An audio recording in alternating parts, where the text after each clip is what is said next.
Hey guys, welcome to Guerrilla Style Films. I just wanted to give you guys a little update. I am going to SEMA, which is the world's largest automotive trade show here in Las Vegas. It's the biggest one in the world. I've been to it several times now, and I've used this camera stabilizer rig at SEMA and a couple other trade shows. But it's gone through some upgrades and it's evolved and been optimized over the years. I adopted this design from the Frugal filmmaker, and I'll put a link to his channel at the bottom in the description box so you can see where I got the idea from and if you want to learn how to build one. I'm not going to show you how to build one because he already has a fantastic video on how to do that, but I will show you how I've changed mine around to fit my needs better. It's more of a hybrid version of his.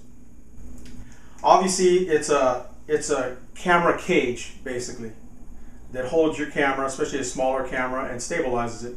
Mine's set up for two-handed carry like this, and it's also stabilized with a 2.5 pound weight that I've mounted on the bottom.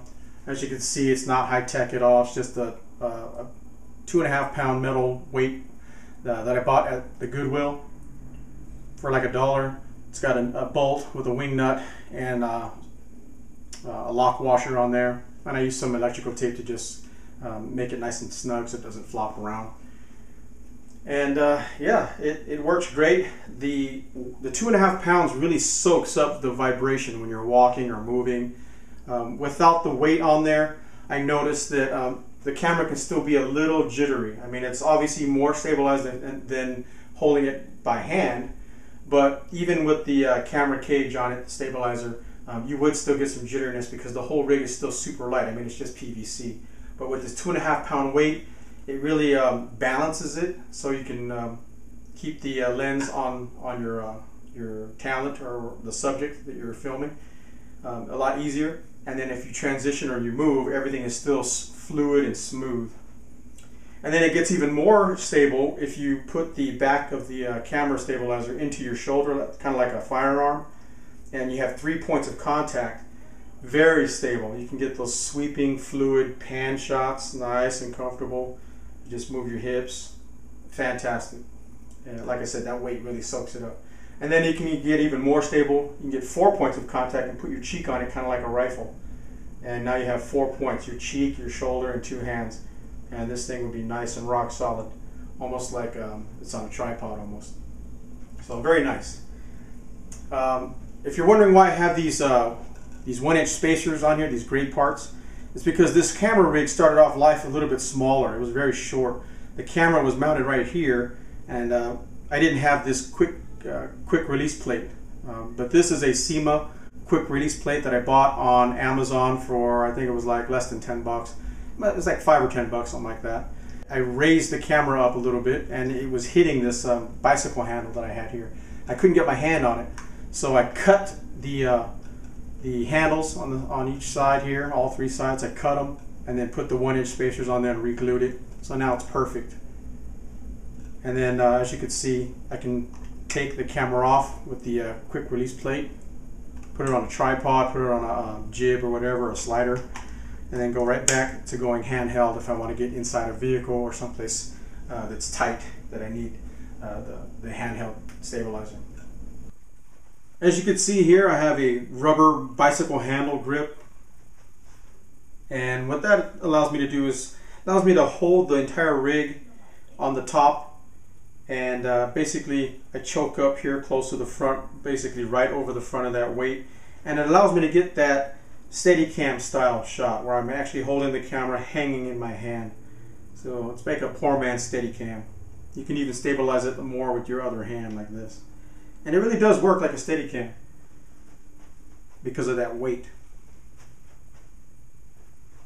Only thing is your arm's going to get tired holding about 3 pounds in your hand for long extended periods of time.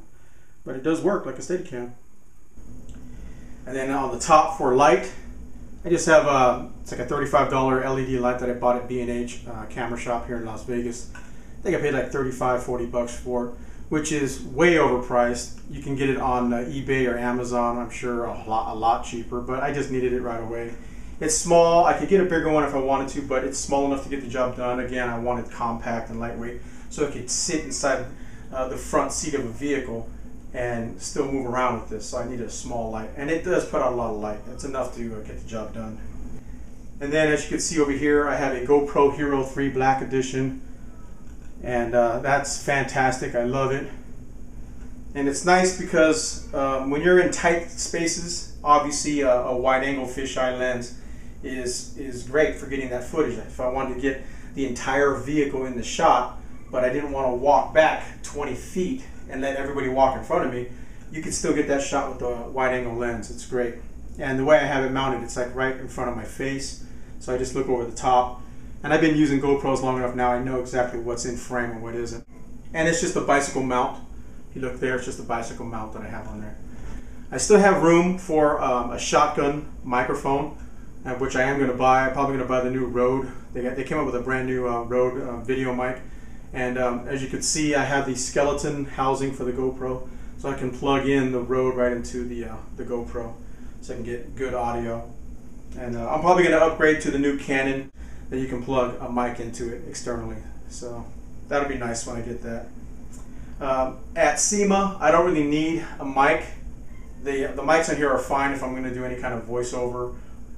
But to be honest with you, I just turn the audio all the way down on the video when I'm editing the video, and just add music to it, because people don't really want to hear me talk about the car. They just want to see the car and hear cool music playing over the background. And if I need to say anything important about the subject in the video, I can just dub it on iMovie. So don't really need a mic at this trade show. Now at other trade shows, I do like booth interviews where I'm talking to the manufacturers, so a shotgun mic probably would come in handy, or even a lavalier mic.